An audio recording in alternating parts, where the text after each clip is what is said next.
Sir, एक और बात, किसी ने आपके लिए एक वुडन बॉक्स भेजा है जिस पर एक अजीब सा सिंबल भी बना है। आई थिंक ये बहुत कॉन्फिडेंशियल है, इसीलिए मैं खुद पर्सनली आपको ये देना चाहता हूँ। ठीक है, मैं आपको एड्रेस भेज रहा हूं, आप यहां पर आ जाओ, शिवाई ने कहा और फोन काट दिया। शिवाई फोन रखकर प्राइवेट रूम के अंदर लंच करने जा ही रहा था कि दरवाजे पर अवंतिका से टकरा गया। तुम कहां जा रही हो अवंतिका? शिवाई ने पूछा। एक्चुअली मुझे वॉशरूम जाना है, मैं बस थोड़ी देर में आई। तब तक तुम लंच स्टार्ट करो, मैंने अभी कुछ खाया नहीं है, थोड़ी देर पहले ही वेटर सर्व करके गया है। इतना कहकर अवंतिका वॉशरूम की ओर चली गई, मगर वो वॉशरूम की तरफ नहीं बल्कि रिसेप्शन एरिया की तरफ चली गई। एक्सक्यूज मी, क्या आप बता सकते हैं कि टोटल बिल कितना हुआ है? मुझे पे करना है। रूम नंबर 27 का बिल सेटल करना है। बजाय वॉशरूम के अवंतिका सीधे मैनेजर के पास रिसेप्शन में पहुंच गई। मैनेजर अवंतिका की बात सुनकर दंग रह गया। लेकिन मैडम, आपने तो खाना खाया ही नहीं, क्या आपको खाना पसंद नहीं आया या हमारी सर्विस में कोई कमी रह गई मैडम? मैनेजर की यह बात सुनकर अवंतिका बोली, ये रेस्टोरेंट और यहाँ की सर्विस सब कुछ बहुत अच्छी है। दरअसल बात कुछ और है, मुझे आपसे एक छोटा सा फेवर चाहिए था। जी मैडम, कहिए, मैं आपकी क्या हेल्प कर सकता हूँ? क्या आप मुझे रूम नंबर 27 के ऑर्डर का टोटल अमाउंट बता सकते हैं? अवंतिका के इतनी रिक्वेस्ट करने के बाद मैनेजर ने भी ज्यादा पूछताछ नहीं की और कंप्यूटर में ऑर्डर डिटेल्स देखने लगा। मैडम, टोटल अमाउंट 27,000 होगा, क्या आप अभी पे करना चाहती हैं? हाँ, एक सेकंड। अवंतिका ने अपने पर्स से फोन निकाला।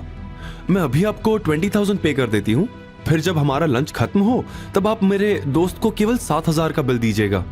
क्या आप मेरे लिए इतना कर सकते हैं? Sure ma'am, it will be done as you said, don't worry, please go and enjoy your meal. Manager ने मुस्कुराते हुए अवंतिका से कहा। अवंतिका, तुम यहां? किसी ने अवंतिका का नाम ऐसे पुकारा मानो वो उसका बहुत करीबी हो। अवंतिका मुड़ी। संजय? एक घबराहट के साथ अवंतिका के मुंह से ये शब्द निकले। संजय वो इंसान था जो बचपन से उसके पीछे पड़ा था, वो उसको परेशान करता था। अवंतिका की आंखों में अब वही पुराना डर आ गया था। अवंतिका ने उसे पूरी तरह अनदेखा करना बेहतर समझा और उसने तुरंत अपनी नजरें फेर ली और फोन से पेमेंट करने में बिजी हो गई। अवंतिका ने मैनेजर से कहा, प्लीज बिल देते समय यह कहना मत भूलिएगा कि आप हमारे लकी कस्टमर हैं और आपको 60% का डिस्काउंट मिला है। वो क्या है कि मैं अपने दोस्त का ज्यादा खर्चा नहीं करवाना चाहती। ये बोलकर अवंतिका वहां से जाने लगी। संजय केवल अवंतिका को ही घूर रहा था। जैसे ही वो जाने के लिए आगे बढ़ी तभी संजय ने उसका रास्ता रोक लिया। उससे ये लगा अवंतिका ने शायद उसे पहचाना नहीं। अवंतिका, मैं संजय। अवंतिका उसकी बदतमीजियों को कैसे भूल सकती थी? स्कूल, घर, हर जगह संजय का डर उसके साथ साए की तरह मंडराता रहता था। संजय वही इंसान था जिसने अवंतिका के साथ गलत हरकत करने की कोशिश की थी। भला उस इंसान को वो कैसे भूल सकती थी? अवंतिका, अब मैं पूरी तरह बदल चुका हूं। तुम चाहो तो तुम मेरे साथ लंच कर सकती हो। मैं तुमसे न जाने कब से अपने दिल की बात कहना चाह रहा था। अवंतिका, मेरी बात तो सुनो। अवंतिका ने संजय की ओर देखा तक नहीं।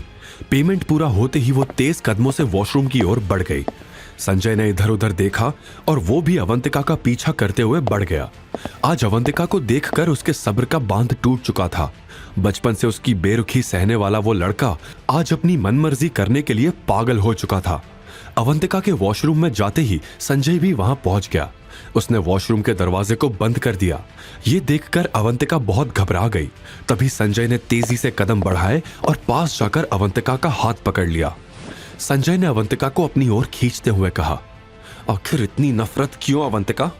प्यार में यही तो होता है, और अगर मैंने वही किया तो इसमें गलत क्या था?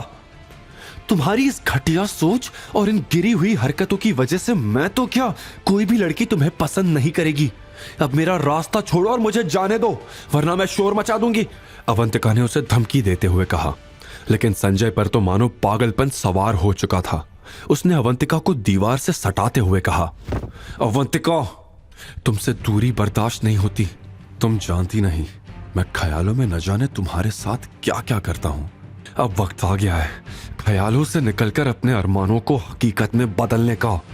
इतना कहते हुए संजय अवंतिका पर पागल वहशी की तरह टूट पड़ा। इससे पहले कि संजय अपने मंसूबों पर कामयाब हो पाता, धड़ाम की आवाज के साथ वॉशरूम का दरवाजा टूटकर खुल गया। संजय ने पीछे हटने की कोशिश की, लेकिन उसकी बदकिस्मती थी कि शिवाय अब उसके ठीक सामने था। अवंतिका का चेहरा चमक उठा और वो भागकर शिवाय के पीछे खड़ी हो गई। संजय ने एक नजर शिवाय को घूरा और हंसते हुए कहा, तो तू बचाएगा इसे? शिवाय ने कोई जवाब नहीं दिया। अगले ही पल बिजली की तेजी से उसने डस्टबिन उठाया और सीधा संजय की टांगों पर दे मारा। संजय के घुटने जमीन से टकराए और वो दर्द से कराह उठा, लेकिन खेल अभी शुरू ही हुआ था। शिवाय ने उसके कॉलर को पकड़कर घसीटा और इतनी जोर से मुक्का मारा कि संजय सीधा टेबल से टकराया और वॉश बेसिन के नीचे घुस गया। उसकी नाक से खून बहने लगा, लेकिन शिवाय यहीं नहीं रुका। तेरी यही सजा है दरिंदे। शिवाय की आंखों में अब भी गुस्सा था।